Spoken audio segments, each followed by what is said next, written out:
जग सूना सूना सैया बिना जग सूना बीते न ये कार रहना ये रहना सैया बिना ಇಲ್ಲಿ ನಮ್ಮ ಜೊತೆ ಮಾತನಾಡುವಾಗ ವಿಜಯ್ ಪ್ರಕಾಶ್ ಸರ್ ಕೂಡ ಹೇಳ್ತಾ ಇದ್ರು, ಒಂದು ಸಾಧನೆ ಮಾಡಬೇಕು ಅಂತಂದ್ರೆ ಶ್ರದ್ಧೆ ಅನ್ನುವಂಥದ್ದು ಬೇಕು, ಭಕ್ತಿ ಅನ್ನುವಂಥದ್ದು ಬೇಕು ನಾವು ಮಾಡುವಂತಹ ಕೆಲಸದ ಮೇಲೆ ಅಂತ. ಸೊ ಆಶಾ ಭೋಸ್ಲೆ ಅವರು ಕೂಡ ಇದನ್ನೇ ಪಾಲನೆ ಮಾಡ್ಕೊಂಡು ಬಂದಂಥವ್ರು. 8 ದಶಕಗಳ ಕಾಲ ಹಾಡನ್ನು ಹಾಡಿದಂಥವ್ರು, 90ನೇ ವರ್ಷಕ್ಕೆ ಲೈವ್ ಸಿಂಗಿಂಗ್ ಶೋಗಳನ್ನು ಕೊಟ್ಟಂಥವ್ರು, ಪ್ರತಿ ಬಾರಿಯೂ ಕೂಡ ಪ್ರತಿಯೊಂದು ಹಾಡಿಗೂ ಕೂಡ ಜೀವವನ್ನು ತುಂಬಿದಂಥವ್ರು ಇವರು, ಮನಸ್ಸನ್ನು ಕೊಟ್ಟಂಥವ್ರು ಇವರು. ಪ್ರತಿಯೊಂದು ಹಾಡನ್ನು ಹಾಡುವಂಥವ್ರು, ಗಾಯಕ ಅಥವಾ ಗಾಯಕಿ ಆಗಿರಲಿ, ಪ್ರತಿಯೊಂದು ಹಾಡಿಗೂ ಪ್ರತಿಯೊಂದು ಸಾಲಿಗೂ ಜೀವವನ್ನು ತುಂಬ್ತಾರೆ. ಬಟ್ ಇವರು ಹಂಗಲ್ಲ, ಶ್ರದ್ಧಾ ಭಕ್ತಿ ಅದ್ರ ಜೊತೆಗೆ ಮನಸ್ಸನ್ನು ಕೂಡ ಅರ್ಪಣೆ ಮಾಡಿ ಆ ಒಂದು ಹಾಡಿಗೆ ಜೀವವನ್ನು ತುಂಬ್ತಾ ಹೋಗ್ತಾರೆ. ಒಂದ ಎರಡ ಇವರು ಹಾಡಿರುವಂಥ ಪ್ರತಿಯೊಂದು ಹಾಡುಗಳು ಕೂಡ ಲೆಜೆಂಡರಿ ಸಾಂಗ್ ಆಗಿದೆ, ಹಿಟ್ ಆಗಿದೆ.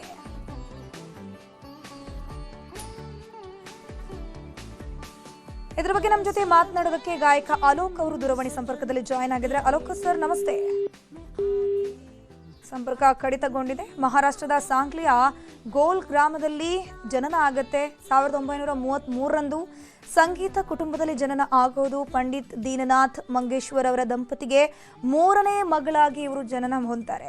1944ರಲ್ಲಿ ಸಂಗೀತ ಜೀವನವನ್ನ ಆರಂಭಿಸ್ತಾರೆ. 1949ರಲ್ಲಿ ಇವರು ಗಣಪತ್ ರಾವ್ ಭೋಸ್ಲೆ ಜೊತೆ ಆಶಾ ಭೋಸ್ಲೆ ಮದುವೆ ಆಗ್ತಾರೆ. ಇವರಿಗೆ 3 ಜನ ಮಕ್ಕಳು, 5 ಜನ ಮೊಮ್ಮಕ್ಕಳಿದ್ದಾರೆ. 8 ದಶಕಗಳಿಗೂ ಹೆಚ್ಚು ಕಾಲ ಚಿತ್ರರಂಗಕ್ಕೆ ಗಾಯಕಿಯಾಗಿ ಕೊಡುಗೆಯನ್ನು ಕೊಟ್ಟಿದ್ದಾರೆ. ವೀಕ್ಷಕರನ್ನ ರಂಜಿಸಿದ್ದಾರೆ ತಮ್ಮ ಹಾಡಿನ ಮೂಲಕ.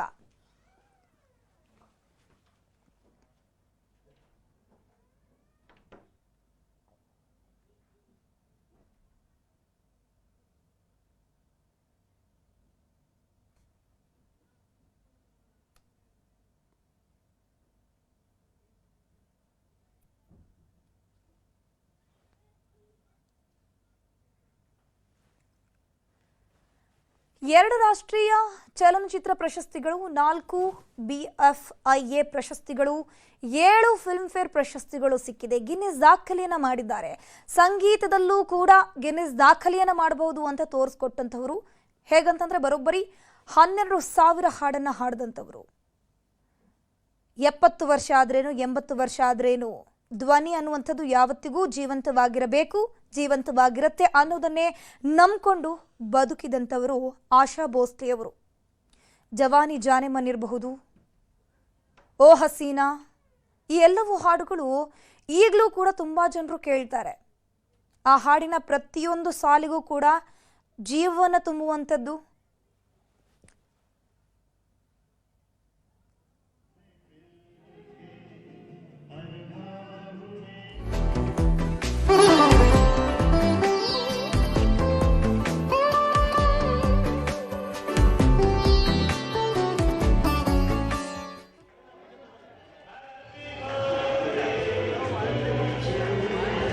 इतने साल, कितने साल हो गए, मतलब 9-2-11 में वो असिस्टेंट थे, तब से मैं गा रही हूँ उनके पिताजी के साथ, फिर उनके साथ.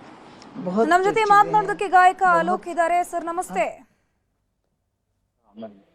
ಆಶಾ ಭೋಸ್ಲೆ ಅವರು ಇನ್ನಿಲ್ಲ. ಈ ಕ್ಷಣದಲ್ಲಿ ಅವ್ರನ್ನ ನೆನಪಿಸೋದಾದ್ರೆ, ಅವ್ರ ಸಾಧನೆ ನೆನಪಿಸೋದಾದ್ರೆ, ಒಂದು ಅತ್ಯಂತ ದೊಡ್ಡ ಶಕ್ತಿ ನಮ್ಮ ಭಾರತದ ಸಂಗೀತ ಕ್ಷೇತ್ರದ ಶಕ್ತಿ ಇವತ್ತಿಲ್ಲ ಅಂತ ಭಾರಿ ಬೇಜಾರಾಗ್ತಾ ಇದೆ. ನಾವು ಚಿಕ್ಕ ವಯಸ್ಸಲ್ಲಿ ಇನ್ಫ್ಯಾಕ್ಟ್ ಹೈಸ್ಕೂಲಲ್ಲಿ, ಪ್ರೀ ನರ್ಸರಿ ಸ್ಕೂಲಿಂದನೂ ಸಾಂಗ್ಸ್ ನ ಕೇಳ್ಕೊಂಡು, ಇನ್ಫ್ಯಾಕ್ಟ್ ನಂದು ಸ್ಟೇಟ್ ಲೆವೆಲ್ ಸಿಂಗಿಂಗ್ ಕಾಂಪಿಟೇಷನ್ಗೆ ಅವ್ರದ್ದು ಮೇರೆ ವತನ್ ಕಿ ಲೋಗೋ ಸಾಂಗ್ ಅನ್ನ ಹಾಡಿ ನಾನು ಫಸ್ಟ್ ಪ್ರೈಸ್ ನೋಡಿದೆ.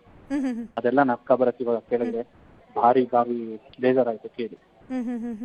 ನೀವು ಫಸ್ಟ್ ಪ್ರೈಸ್ ತಗೊಂಡಂತ ಹಾಡನ್ನು ಒಂದ್ಸರ್ತಿ ಹಾಡಬಹುದಾ ಈ ಕ್ಷಣದಲ್ಲಿ?